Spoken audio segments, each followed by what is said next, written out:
Hi,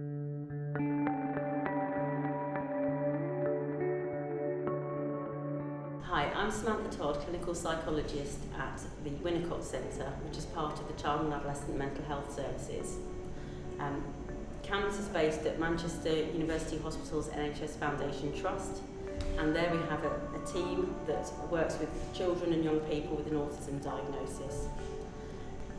This information film is for parents and carers of children and young people with an autism spectrum diagnosis. The film features professionals from our team at Manchester University NHS Foundation Trust, and it's designed to give you some essential information about the condition. The film starts with an introduction to the difficulties experienced by children and young people with autism. It then moves on to thinking about how to support young people with this condition. The next section looks at education, and it looks at how education services and schools can support children with autism to reach their potential and be as happy and learn as much in school as they can. After that, there's a section on communication.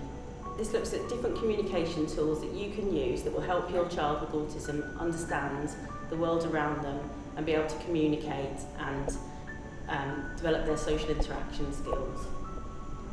The final section of the film is about understanding behaviour. That part of the film looks at behaviour difficulties often experienced by children with autism and some of the ways in which you can support your child to develop more positive behaviours and manage any difficulties they're experiencing. The reason we've created this film is to help parents and carers understand more about the condition and how it may affect their child, but also what they can do to help their child. So the benefits of understanding your child's diagnosis are many. So the first thing is that you will be able to understand what sort of difficulties they may be experiencing and see the world more from their point of view. Then you'll be able to think about how to support them best, how to help them with their emotional well-being, how to help them with their academic development and how to develop their general living skills, and to achieve their potential. So this film is intended as a starting point to help you do that and to let you know what other services are there to support you as your child moves forward through their education.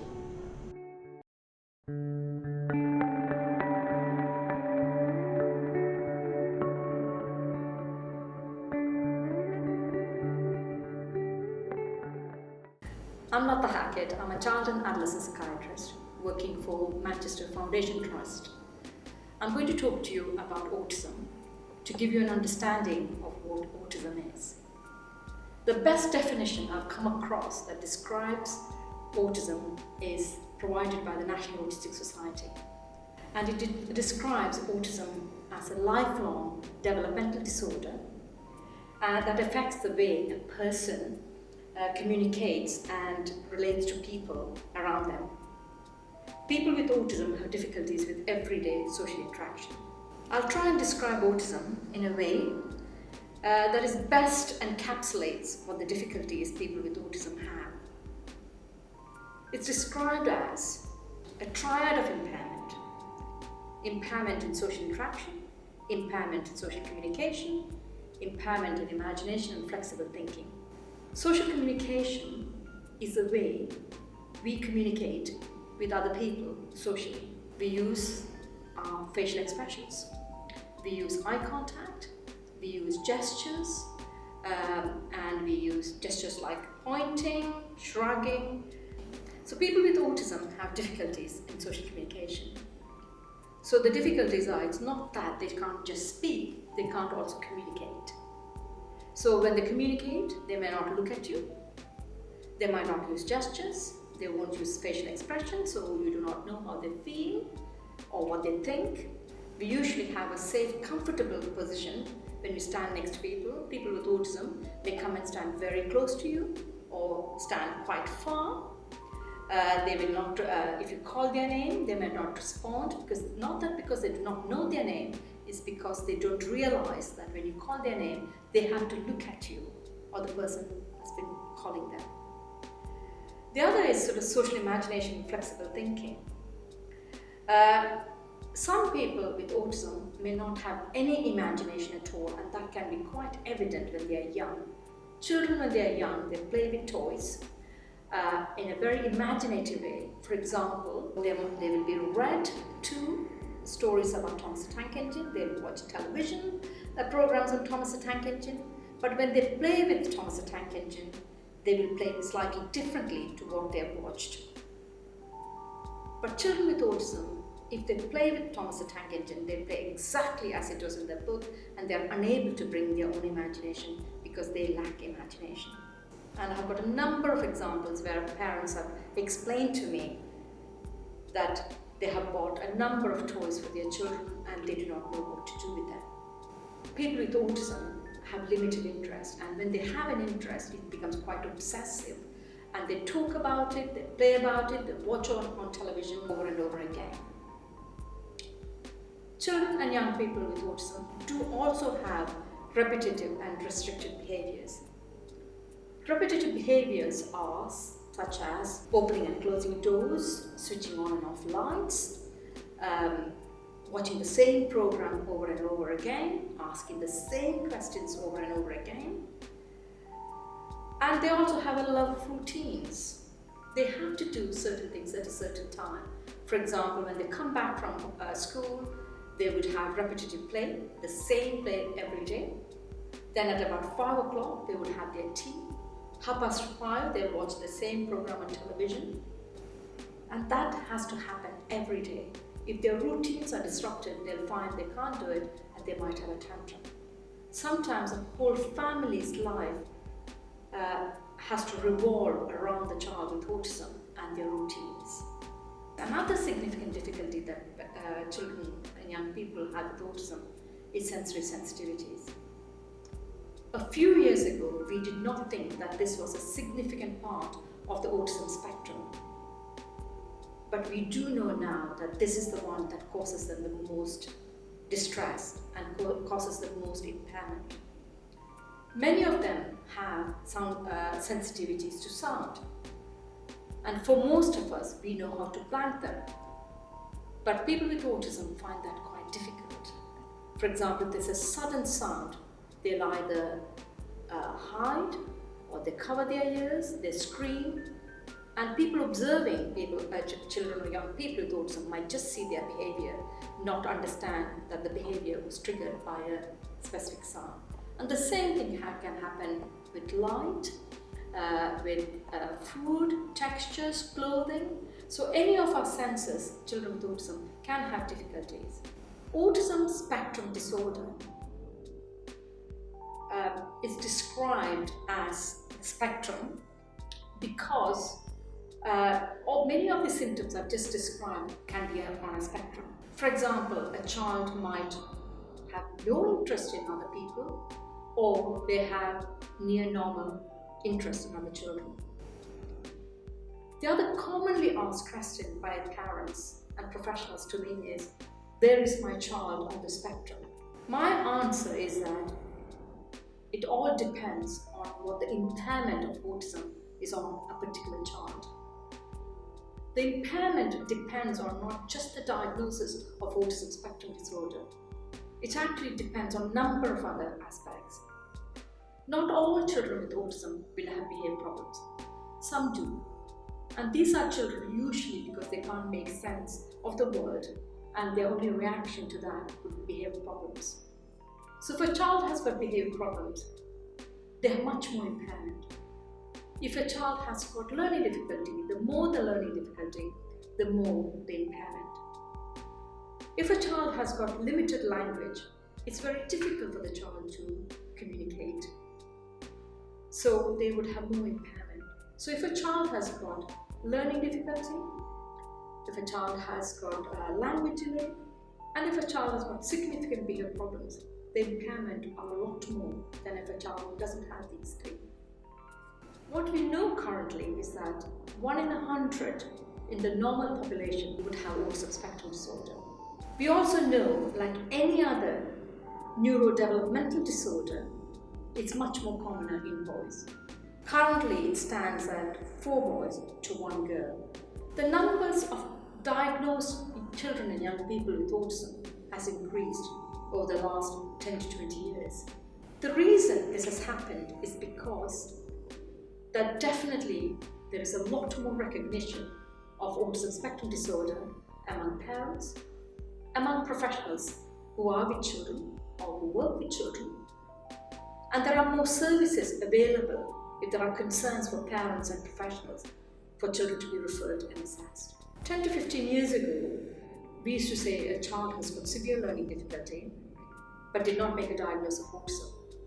At present, we will make a diagnosis of autism even if the child has got severe learning difficulty, because it's important for interventions to be provided.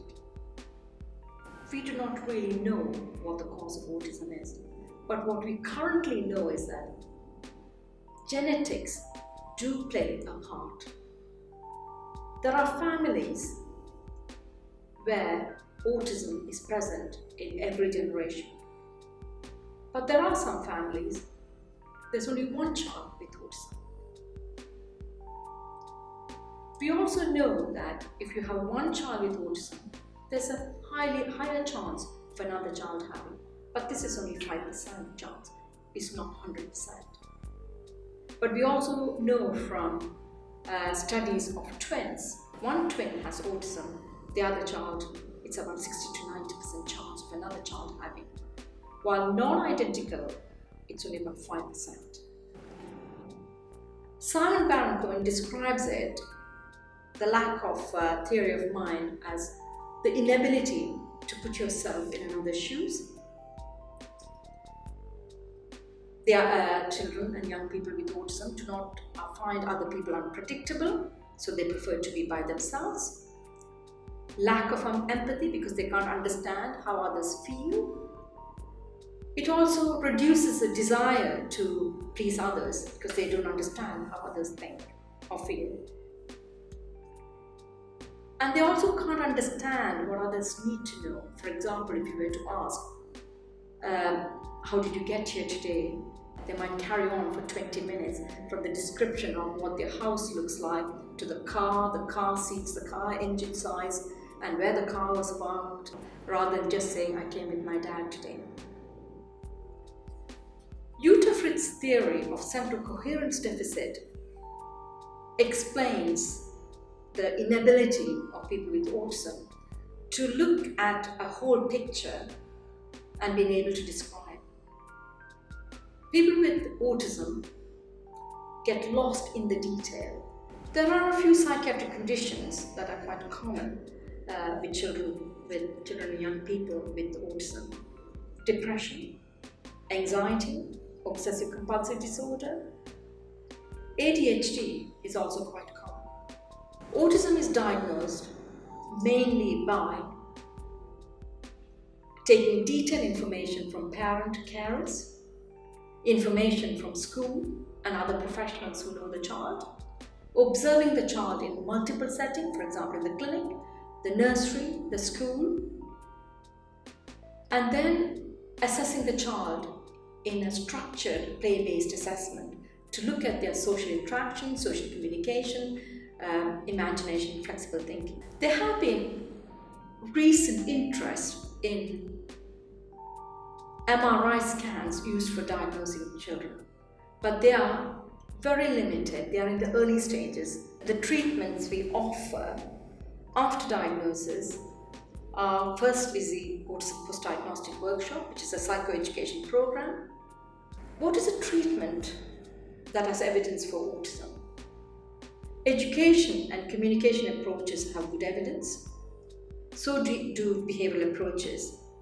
However, there are lots of interventions out there that make big claims because there are powerful, charismatic figures who describe them, but there's very limited evidence for that. Children who achieve language by the age of 5, children who do not have learning difficulty, children who get diagnosed early, children who get the right intervention, and children who have parents who can support them and have an understanding of autism do much better.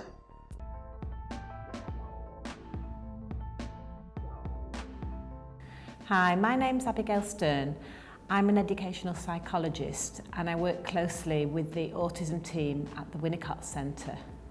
The aim of this talk is to explain to parents and carers how schools can help their children who have autism, what they're required to do, what good teaching strategies are, what's available in Manchester for children with autism, and who can help if they feel that their children's needs aren't being met very well, or if they have any worries or concerns. Schools are required by law to meet the needs of all children. A child has special needs if they require something that is additional to or different from most of the children their age. And in schools, for children with autism, that tends to mean extra help with things like communication, with making friends and social interactions. And for quite a lot of children, it also means extra help with behaviour and behaviour support. The social world of school can present lots of challenges to children with autism. This is because they have difficulties communicating, they may not have the expected social skills, they can find it hard to understand other people and approaches from other people, and they can find it hard to form friendships. This can make children quite anxious, and often it's the anxiety that can lead to some quite challenging behaviour. So what can schools do to help these children? Well, first of all, let's consider social interactions. Quite often, when a child first starts school, they may seem quite isolated. They may keep their distance from other children. They may prefer to play on their own and just do their own thing. So right from the nursery or in the reception class, it's really important that they get that bit of extra help to start to socialise with other children. And to start off with, that might just be one adult trying to engage with the child. As they get on, they might be able to then take part in games, and the idea is then to improve their skills in doing things like turn taking and sharing, and being able to join in games with the other children in the playground, and then gradually do joint working in the classroom. As children get older, schools can do a lot to help them develop things like conversational skills, things like how to ask to join in a game, how to engage in a good two-way conversation with other children in their class, how to do group work. Schools can also do a lot to help social understanding. So, for example, when a child first starts school, quite often they may not pick up on the idea of having to join the class at carpet time. They may not fully understand about putting your hand up to answer a question. As they get older, quite often children with autism find it difficult to read facial expressions or understand how they are feeling and be able to express that, or maybe able to make sense of how other people are feeling. So schools do a lot of work with children to help them understand these things. And many schools run, for example, social skills groups where children sit in a smaller group with an adult and practice skills such as listening to each other and responding appropriately. Another aspect of autism is that many children can behave in quite a rigid and inflexible way. So, for example, you might see a child in the nursery getting very distressed when the teacher says, "Okay, stop what you're doing and come to the carpet." Children like things to be as predictable as possible. So right from the start, schools can help, for example, by providing countdown to a change of activity and plenty of warning. Schools use something called a now and next board, so that explains very clearly to the child what they're doing now and what they're going to do next. Schools often have visual timetables, and that is a series of pictures explaining to children what's going to happen throughout the day. As children get older and go through school, one of my jobs is often to try and help teachers understand some of the challenging behaviour caused by this inflexible thinking. So, for example, a lot of children have quite a strong sense of justice and of injustice, and so they can react very strongly to something they feel isn't right. You'll probably know that a lot of children with autism have quite marked sensory sensitivities. That might mean that they're very sensitive to loud classrooms, to busy environments. They may not like being jostled on school corridors. Some children have quite an acute sense of smell, or they are very sensitive to touch, for example, certain fabrics, certain items of school uniform.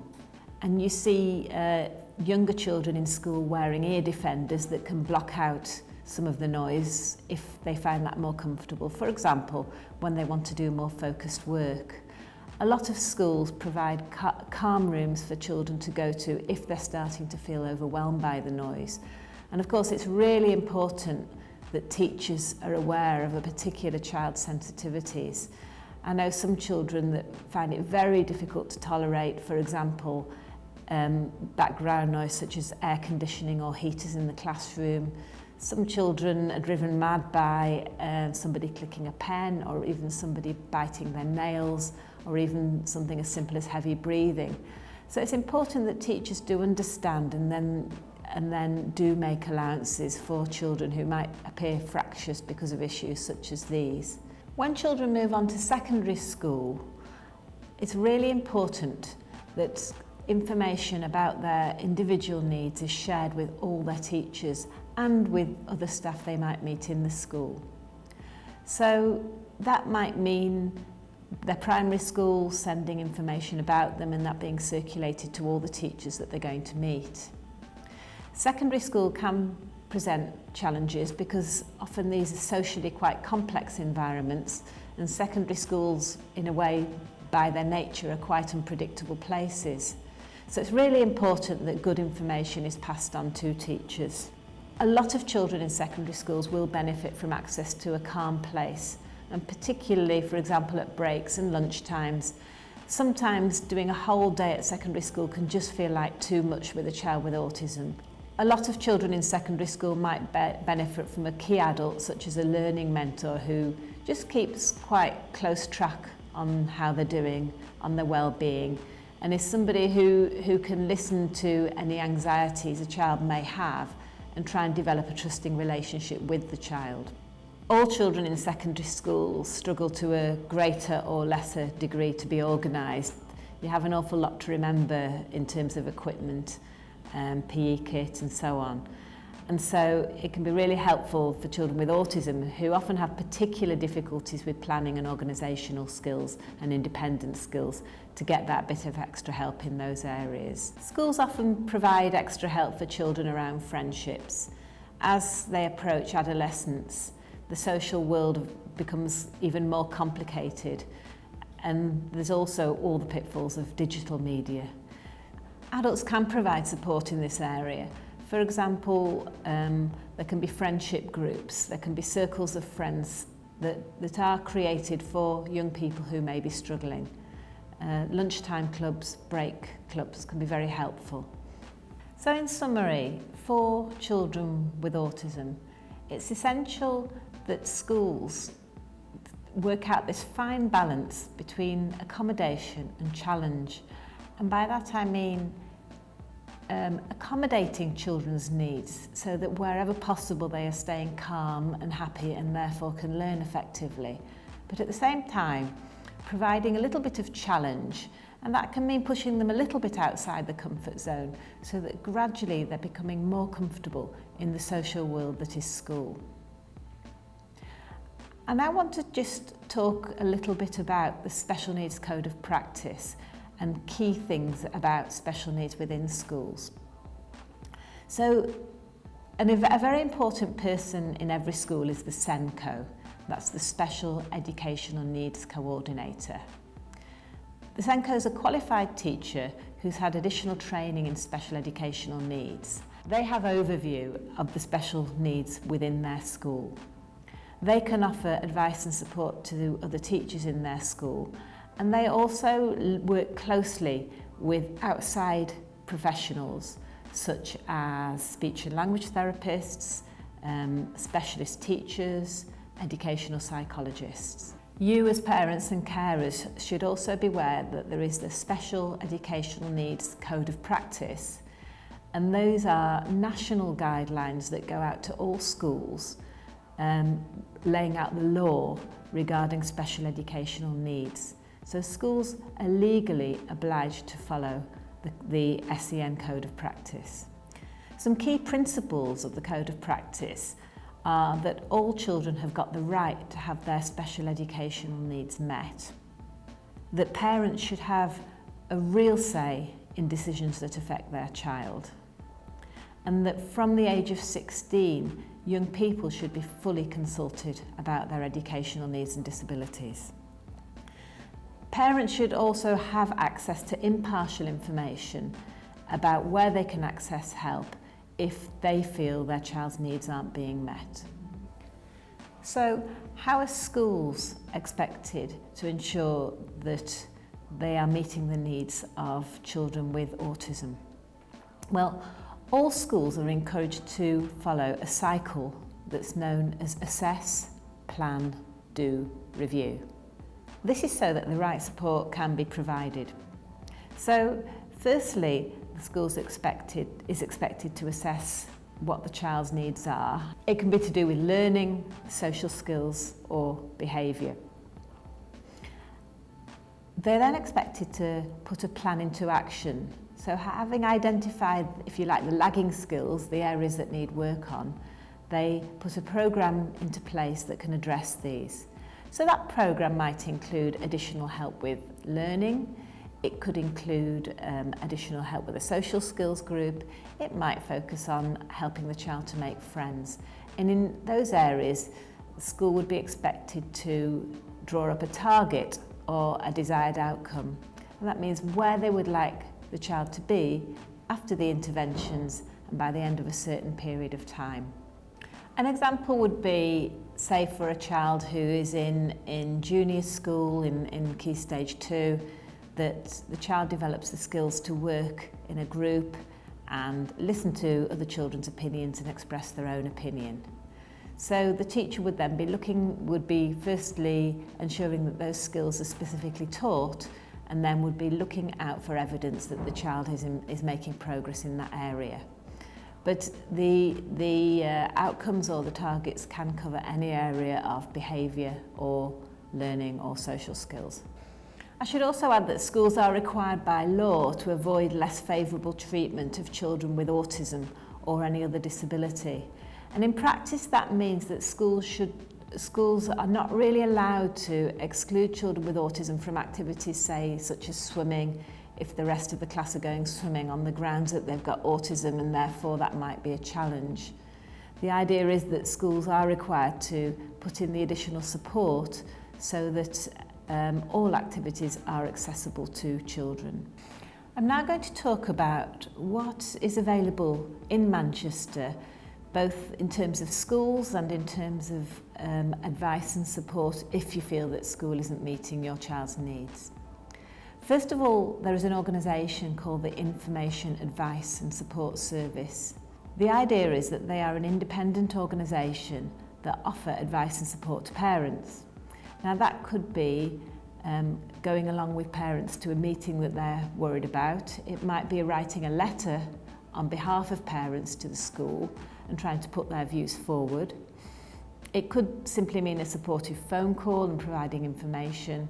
And it can also mean helping if parents want to apply for an education, health and care needs assessment, or if parents are going to an appeal or a tribunal. You can also go online and access Manchester's local offer. This is a whole raft of information concerning what schools are available, what nurseries, what childcare is available, and information about community and leisure activities. The idea is that it's an interactive website, so if you as parents or carers find things that have really worked well for your child in the community, you'd be very much encouraged to add this to Manchester's local offer. So now I want to talk about the types of schools that are available in Manchester for children with autism. The majority of children will be in mainstream schools. Mainstream schools in Manchester can access advice and support from specialist teachers of autism. Teachers can also access advice and assessment from a range of other professionals, for example, speech and language therapists, educational psychologists and clinical psychologists. So many children with autism will progress well in a mainstream school, and hopefully their local mainstream school, and possibly with some additional support. Manchester also has both primary and secondary schools with resource provision attached. Now that means these schools have a unit for children with autism. In the primary schools there are usually around 8 children in the unit. In the secondary schools it's usually around 12 to 14 children. Each of these units has a teacher in charge who is a specialist in autism. There are also specialist teaching assistants, and the units have speech and language therapists and occupational therapists. The idea is that therefore children who can cope with the mainstream curriculum but who also have considerable additional needs that make mainstream education quite difficult for them. And the idea is that they can learn in their mainstream classroom but also spend some time in the unit, and that might well be at break time and lunch time, and also accessing interventions such as social skills lessons. It might be extra literacy, it might be extra language development sessions, occupational therapy and so on. Manchester has the Grange School, which is a specialist citywide school for children aged 5 to 18 who have autism and complex communication needs. Grange offers specialist staff and also access to a wide range of other professionals with expertise in autism. The classes are quite small, and there is a strong emphasis on developing these social and communication skills, and also preparing children to function with as much independence as possible as they get older. Manchester also has specialist schools for children with severe learning difficulties, and that may include autism and severe learning difficulties. Again, children are taught in very small groups with highly specialist staff. Children who require a lot of additional support in mainstream school, or who may need to go to a school with a resource provision or to a special school, will require an education, health and care needs assessment that can lead to an education, health and care plan, or EHCP. This assessment is a detailed investigation to try and find out exactly what the child's needs are and how school should meet them. Usually before the school applies for an education, health and care plan, they will have done an awful lot of work with the child, and that will include involving other professionals such as a speech and language therapist and an educational psychologist. School will need to demonstrate to the local authority that they've already done an awful lot to support the child and how the child has progressed with that support. So they'll need to show that they have been following the assess, plan, do, review cycle and what the outcomes of that have been. Nationally, around 2.8% of children have EHC plans. This means that most children with autism won't have plans, and that their needs can be met by schools. Autism is the most common reason for children to need an EHC plan. It's usually the SENCOs in schools that prepare the application for an EHC plan. However, parents can also request one, and so can other professionals. The process usually takes about 20 weeks to complete from start to finish. If you think your child might need an education, health and care plan, the best thing to do would be first of all to speak to the SENCO at your child's school about it. Finally, I'd just like to mention some organisations that can also help. The National Autistic Society, or NAS, has an excellent website full of information about autism. That includes advice about, for example, sleep, about diet, about behaviour. So there are an awful lot of books written and information online about autism. But if you go onto the National Autistic Society website and look at what they recommend, there will be a guarantee that somebody with expertise in the field has reviewed it and has approved it. It also provides information about local helplines and places that you can go to for additional support. Another useful source of information is the Autism Education Trust. They also have a website. Obviously the focus is on education and learning, and they provide a lot of training and resource materials for teachers in schools. The Autistic Society for the Greater Manchester area is obviously a source of local information, and they also have a website. Finally, you're welcome to come to parent clinics at the Winnicott Centre that take place every other Tuesday if you have any concerns about your child's education. You just need to contact the Winnicott Centre and make an appointment.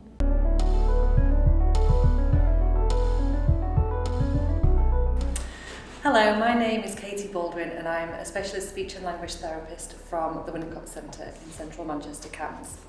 Today I'm going to be giving you some information about helping you to understand your child's communication in a little bit more detail and some general strategies to try and help you to support their communication skills at home. All children with a diagnosis of autism will have some form of difficulties with their communication. That can range from being non-verbal to children who have a lot of language and are quite able to communicate with their words but have significant difficulties maybe around their social interaction and communication skills.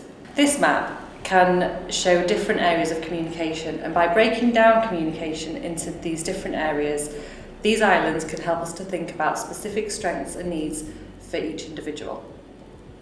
The yellow islands think about processing incoming information. Successful communication is a complex process. To be able to understand somebody else's messages, the first thing you need to do is to be able to pay attention and listen. Then you need to be able to make sense of the messages that the other person is sending. This may be through what they're saying, which is their verbal messages, or by non-verbal messages, such as their tone of voice, their facial expression, the gestures that they might be using, or any other ways that they're communicating with you. The green islands focus on how your child might be sending their message. This covers both verbal and non-verbal messages, so how your child's communicating with the words that they may be using or through other means, maybe using pictures or objects or gestures or sounds to communicate their wants and needs. The purple islands cover the social aspects of communication. This may have a significant impact on their interactions and relationships and will have a knock-on effect on their interpretation of other people's communication and ability to appropriately send messages and respond to other people.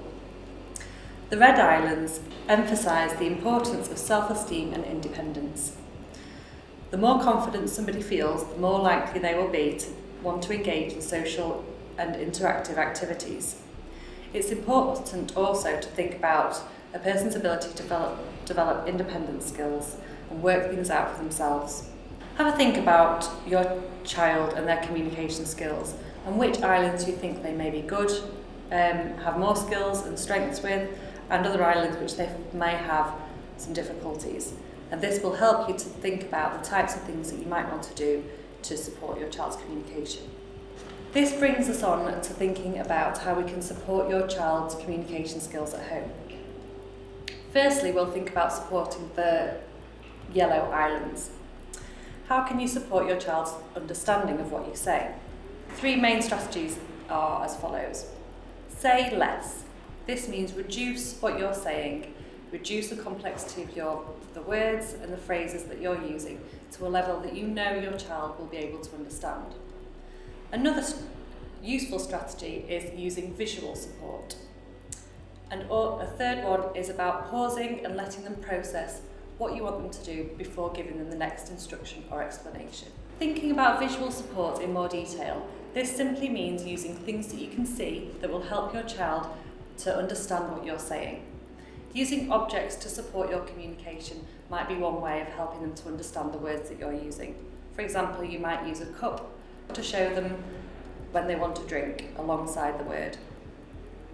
Using visual support helps children to focus their attention. If you use a photo of school to show that when your child's going to school, the picture of the school stays the same. The way that the person says the word might be different every time. Objects, photos, symbols can all be used to support your communication with your child. Older or more verbal children may benefit from the use of diagrams, flowcharts, lists, or even written explanations that will help them to understand different concepts and things that you're trying to help them with. You can choose what kind of visual support according to your child's level of learning and their language abilities. Your child's abilities in different situations might differ. So, for example, your child might be very good at talking about their interests, but they might find it much more difficult to talk about their feelings. So using some visual strategies when talking about your feelings might be an appropriate step to make, even if their language skills are very good in other areas. You can also use visual strategies to support how your child can communicate with you. This is very important for children who have very limited spoken language skills. This will reduce their frustration and increase the effectiveness of the messages that they're sending. This usually helps children to consolidate and reinforce their understanding of language and words, which then, in some cases, but not all cases, may help them to then eventually use the words. Children with autism find it difficult to use their language across lots of different situations and contexts. Some children find it easier to use objects and pictures or written formats during some situations. For example, communicating their emotions, some children find it difficult to put their feelings into words. Other useful, well-known strategies may include things like social stories. Social stories are a specific way of helping a child to understand the situation by describing it. Using pictures and a specific way of writing down the situation may be useful for children who get very stuck on understanding social rules. Comic strip conversations is a visual strategy of help children to understand other people's thoughts and feelings within these situations. You can find more information on both of these strategies on the National Autistic Society website. Sharing information about your child's communication skills is key for helping other people to understand and know how to support them to succeed and achieve their potential. Communication passports are a good way of sharing information in a personal and accessible way about your child. Not all children with a diagnosis of autism will automatically get support from a speech and language therapist. Children may be referred to a speech and language therapist for support around a specific area of need, whether that's understanding certain situations, understanding language generally, or communicating their needs. Support may be available directly through direct assessment and intervention in a one-to-one situation, through group interventions such as parent-child interaction interventions, social skills groups or Lego groups, or parent workshops, or indirectly through training other people who may be spending time with your child. Referrals are usually made in relation to a specific need or difficulty. Referrals may be accepted from schools, professionals, or sometimes parents. Ask your school or GP about the best way of accessing your local speech and language therapy service if necessary.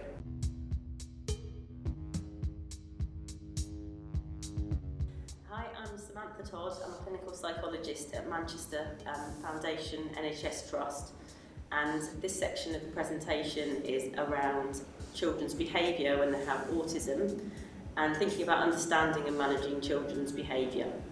So what we know is that lots of children with autism present with some behaviour difficulties.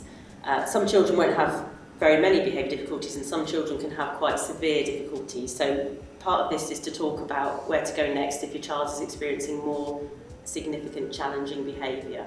So the sorts of difficulties that children can have who have autism can be behaviours such as meltdowns, aggressive behaviours, where they might hit out or kick out or scream or shout. Sometimes children with autism show behaviours where they're hurting themselves, like hitting themselves or biting themselves. And sometimes they might run away from stressful situations or try and hide from stressful situations. And we also know that sleep problems are really common in children with autism. So children might have difficulties going to sleep, or they might have difficulties staying asleep or waking up too early in the morning. And another really common area of difficulty is around eating. So some children with autism have very selective diets. They might only eat certain types of food, certain brands of food, or certain textures of food. So the first thing we need to think about is why these behaviours are happening. And to do that, we need to really understand autism and how that affects your child. And the main ways in which autism affects children's behaviour are through social communication and understanding difficulties, through sensory sensitivities, and through difficulties with flexibility. So I'm going to talk through each of those and how they might relate to behaviour. So starting with social communication and understanding. If children have difficulties expressing what they need, or don't even know that they need to express what they need, that can lead to a lot of frustration, and they might show that through their behaviour, and they might get their needs met through their behaviour rather than their words. So sometimes it's that children are not able to express what they want, and that can cause problems. Sometimes it's that they don't understand what's happening, so they might not understand what people are saying to them, or they might not understand what's happening in the environment. They might have difficulties understanding why things are happening a certain way. For example, children going to the dentist might not understand why the dentist wants them to lie in a chair and look in the mouth and do all the things that happens at the dentist, and they might then become very anxious, and that can lead to difficulties with behaviour. And then the next area is around sensory sensitivities. So for example, children can have a sensory sensitivity with their hearing, which means that they find noisy environments very difficult to manage. They become very anxious and overwhelmed, and then that might result in a meltdown or a lot of issues with the child's behaviour. The next area is around flexibility and social imagination, so being able to understand why other people are doing what they're doing. So often children with autism don't understand why other people behave as they do. People are very unpredictable to them, and again that can raise their anxiety, and that can then turn into a behaviour difficulty. Another area is around being flexible about, for example, changes in routine. Children with autism are often described as having a love of sameness. They like things to be the same. So when things are different, again, their anxiety can be raised very quickly, and that might be shown through their behaviour. So it might be that they like things to be a certain way, like they always want to go the same route to school, and if there's a change in that, it can feel really, really challenging and really difficult for them. Another way in which flexibility affects children with autism is about how they understand what other people are going to do next, and they expect people to behave in a certain way, and if people don't behave that way, that can be very difficult for them as well. So our first job when trying to manage behaviour is to try and understand it. So we think about what we know about autism, and then we think about the individual child, and we start to try and analyse the behaviour and understand when it's most likely to happen. And one way of doing this is to use something called the STAR, and this is an approach developed by a psychologist called John Clements, and it's a way of looking at a behaviour incident that's occurred and writing down exactly what's happened and trying to find some solutions to do things differently next time. So it stands for, the S stands for settings, the T stands for triggers, the A stands for actions, and the R stands for results. So the setting is two things. The first thing is it's what's happening around the child before the behaviours happen. So it's where they are, when it is, what the child's doing, who's there. But it's also how the child's feeling inside. So we know that children are much more likely to show behaviour difficulties if they're hungry, or tired, or in pain, or bored, or overexcited.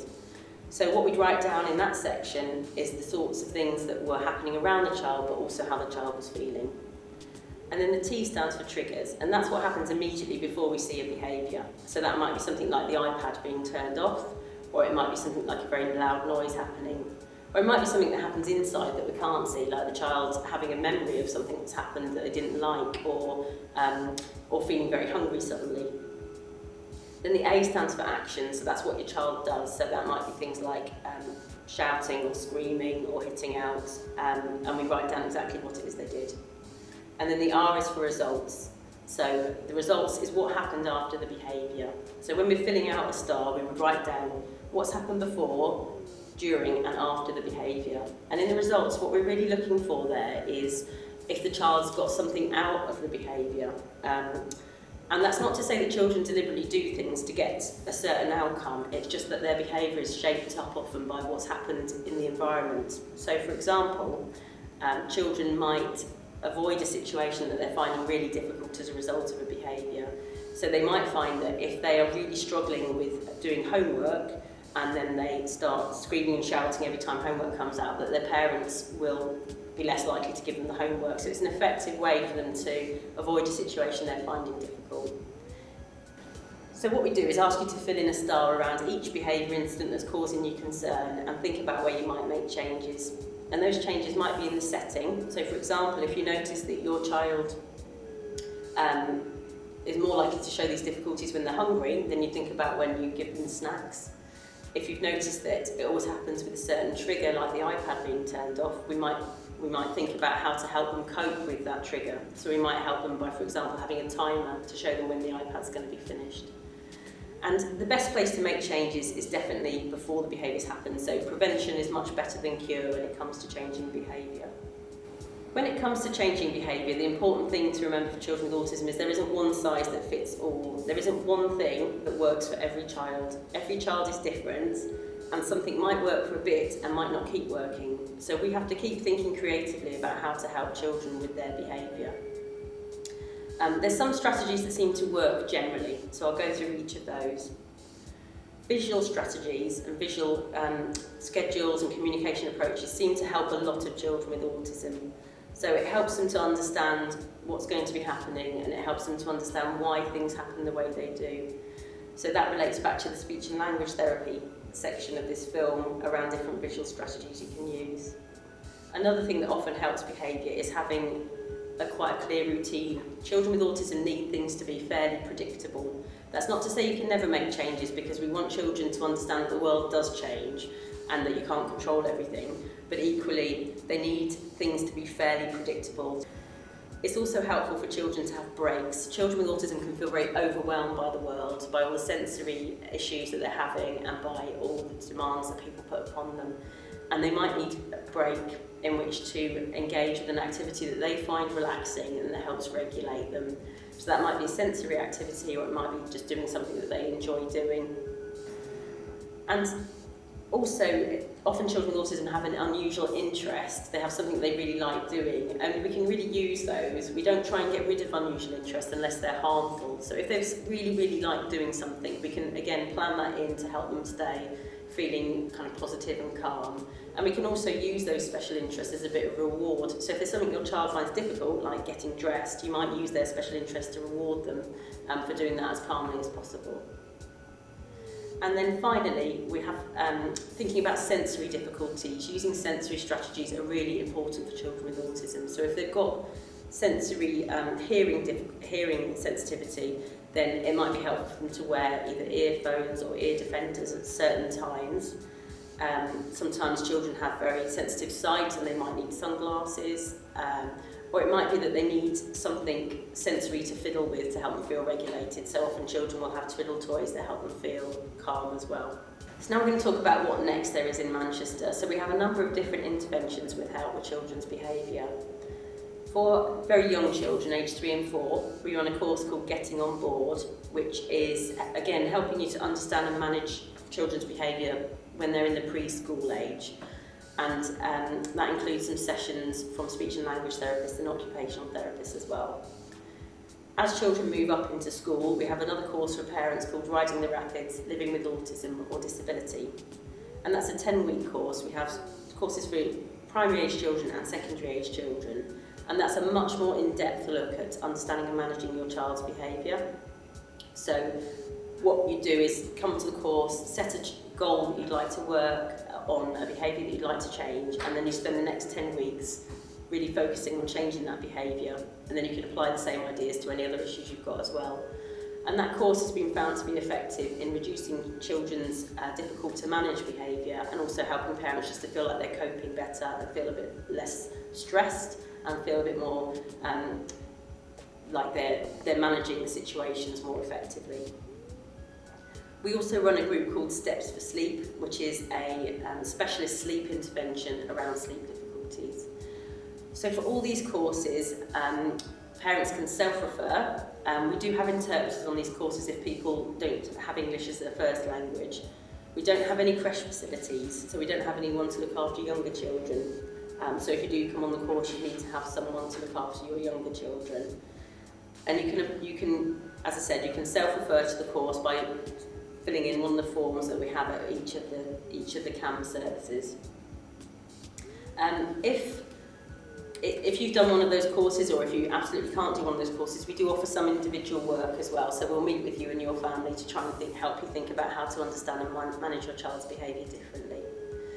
So the CAM service works with children up until the age of 18, children and young people up to the age of 18, and you can access support with your child's behaviour throughout that time as you need.